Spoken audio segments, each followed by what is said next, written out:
नमस्कार बच्चों, हमारे YouTube चैनल पर आप सभी का हार्दिक स्वागत है। आज हम आपके लिए लेकर आए हैं कक्षा 8 की जो हिंदी की कार्य पुस्तिका है प्रखर, उसके कार्यपत्रक। आज हम इस वीडियो के अंदर कार्यपत्रक 66 से लगाकर कार्यपत्रक 70 तक देखेंगे। हमने कार्यपत्रक 1 से लगाकर 65 तक कार्यपत्रक देख लिए हैं। आज का हमारा टॉपिक रहेगा, इस वीडियो के अंदर हम कार्यपत्रक 66 से लगाकर 70 तक देखेंगे। चलिए शुरू करते हैं। कार्यपत्रक 66 वर्कशीट 66। दक्षता रहेगी संदर्भ सामग्री से वाक्य निर्माण कर पाना।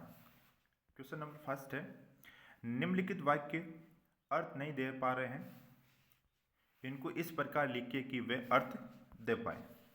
क्या करना है, जो ये वाक्य लिखा हुआ है ये क्रम में नहीं लिखे हुए, इनको क्रम में लिखेंगे, फिर बाद में अच्छे से ये अर्थ देने लगेंगे।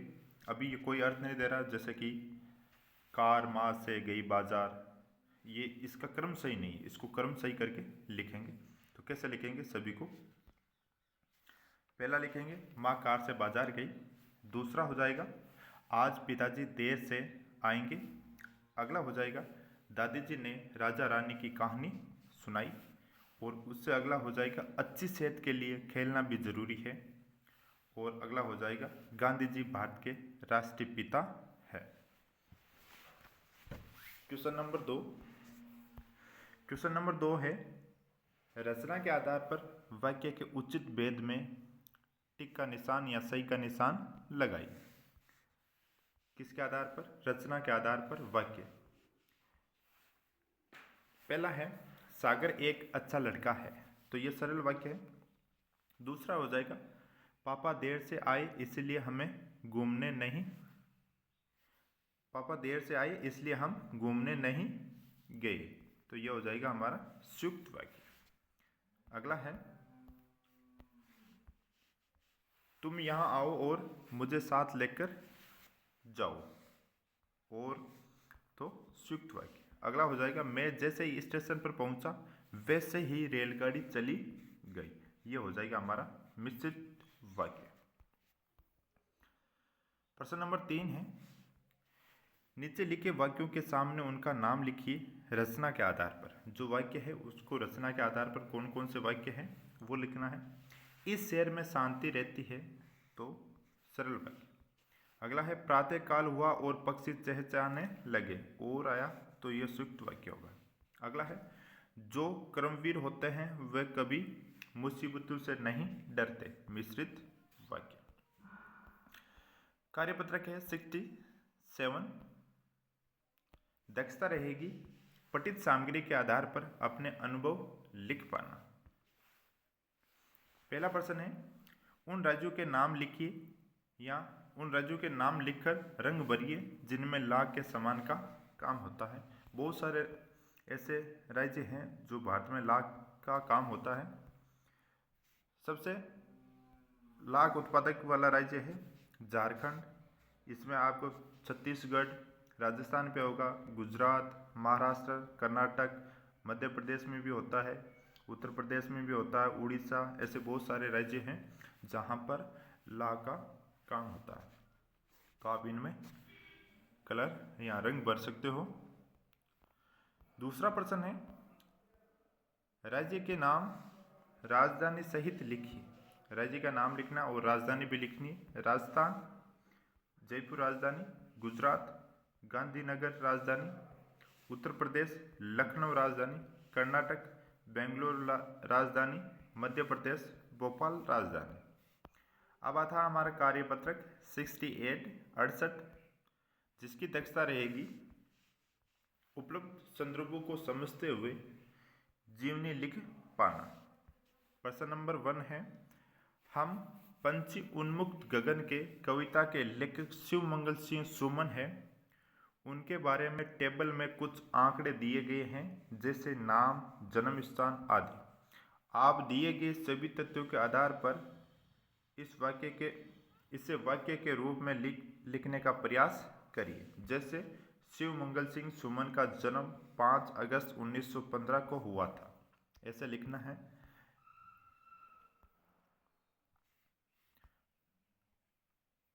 कैसे लिखा हुआ है, जैसे नाम शिव मंगल सिंह सुमन, जन्म 5 अगस्त 1915, जगरपुर, उन्नाव जिला, उत्तर प्रदेश, भारत। मृत्यु हुई थी 27 नवंबर 2002, उम्र 87 साल, उज्जैन, मध्य प्रदेश, भारत में। कार्य क्षेत्र कवि और शिक्षाविद। राष्ट्रीयता भारतीय। अन्य रचना मिट्टी की बारात, हिलोल, जीवन के गान।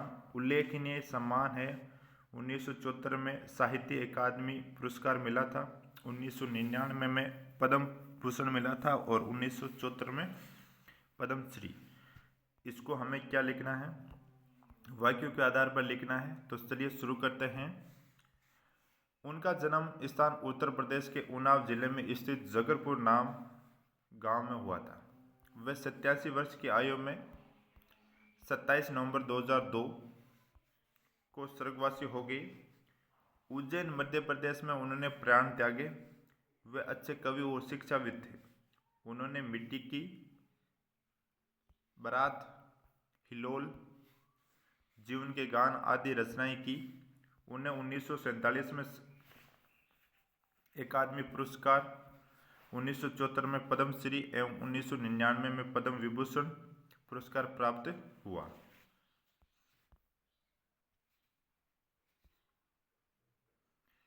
अब आता है प्रश्न नंबर 2। प्रश्न नंबर 2 है, आप भी अपने संस्था प्रदान का साधारण जीवन परिचय मालूम करके लिखिए। तो हमारे प्रधान अध्यापक जी श्री कृष्ण चौधरी का जन्म 1 जुलाई 1996 को राजस्थान के नागौर जिले में स्थित सांजू तहसील में हुआ। वे एक शिक्षक है, लेकिन हम बच्चों के साथ पिता तुल्य व्यवहार करते हैं। वे हमेशा सरल एवं सादगी भरा जीवन जीते हैं। विद्यालय में हमेशा अपना पूरा सहयोग देते हैं। अब आता है कार्यपत्रक 69।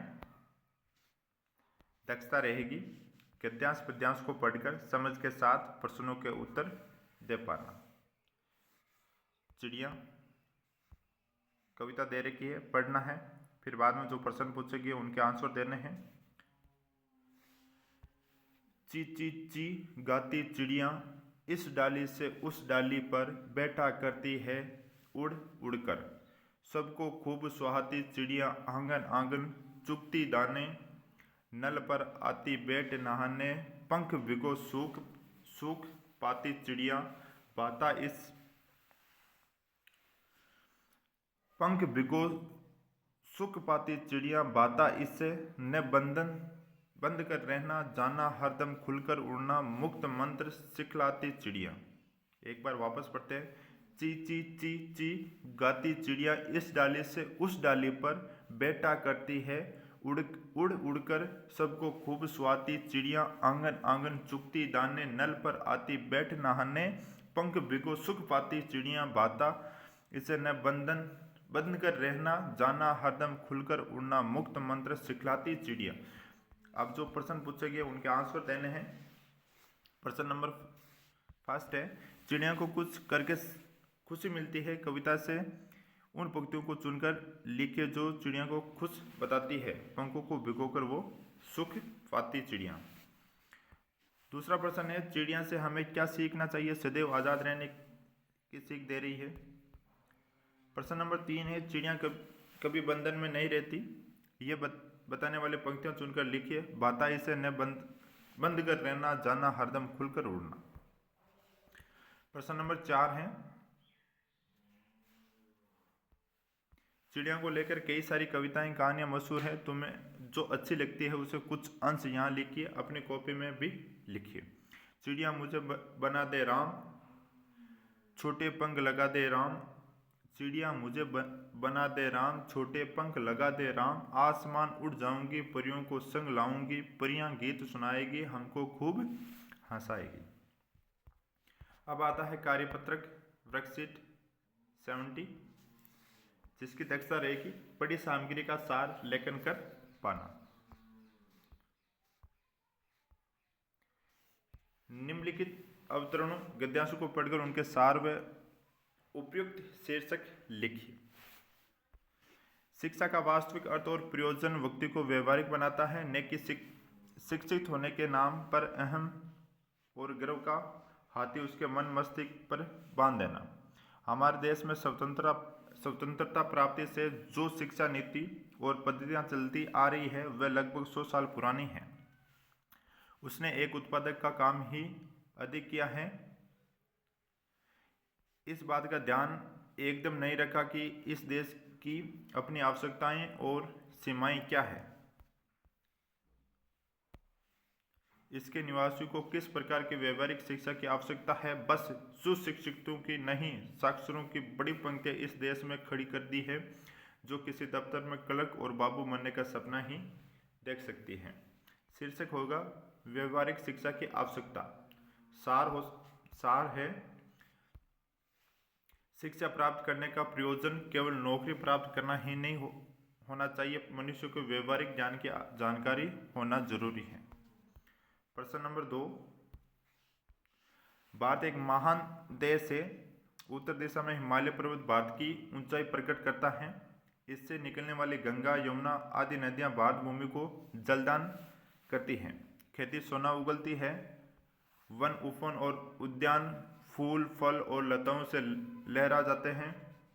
हिमालय की घाटियों में जड़ी बूटियाँ होती है जो हमारे रोग दूर करने के काम आती है। भारत की भांति ही हिमालय विशाल है, अटल है, अमर है। हिमालय भारत का एक पर्वत नहीं, सभ्य भारत है। हम सब उसके ऋणी हैं। तो इसका शीर्षक हो जाएगा मेरा देश महान। सार, हमारा भारत देश विविधताओं वाला देश है।